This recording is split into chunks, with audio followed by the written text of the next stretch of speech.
بسم اللہ الرحمن الرحیم۔ ایک آدمی جہاد کی اجازت طلب کرنے کے لیے نبی اکرم صلی اللہ علیہ وسلم کی خدمت میں حاضر ہوا۔ آپ نے پوچھا، کیا تمہارے ماں باپ زندہ ہیں؟ اس نے کہا، ہاں۔ آپ صلی اللہ علیہ وسلم نے فرمایا، ان کی خدمت کی کوشش میں لگے رہو۔ نبی اکرم صلی اللہ علیہ وسلم سب سے جری یعنی نڈر، سب سے سخی اور سب سے بہادر تھے۔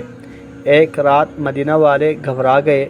ان لوگوں نے کوئی آواز سنی، چنانچہ نبی اکرم صلی اللہ علیہ وسلم نے تلوار لٹکائے ابو طلحہ کے ایک ننگی پیٹھ والے گھوڑے پر سوار ہو کر لوگوں کے پاس پہنچے اور فرمایا، تم لوگ فکر نہ کرو۔ نبی اکرم صلی اللہ علیہ وسلم نے فرمایا، میں نے چال میں گھوڑے کو سمندر پایا۔ صحابہ کرام رضی اللہ عنہم فرماتے ہیں کہ ہم سے ایک آدمی نے کہا، ابو عمارہ، کیا آپ لوگ رسول اللہ صلی اللہ علیہ وسلم کے پاس سے فرار ہو گئے تھے؟ کہا، نہیں، اللہ کی قسم، رسول اللہ صلی اللہ علیہ وسلم نے پیٹھ نہیں پھیری بلکہ جلد باز لوگوں نے پیٹھ پھیری تھی۔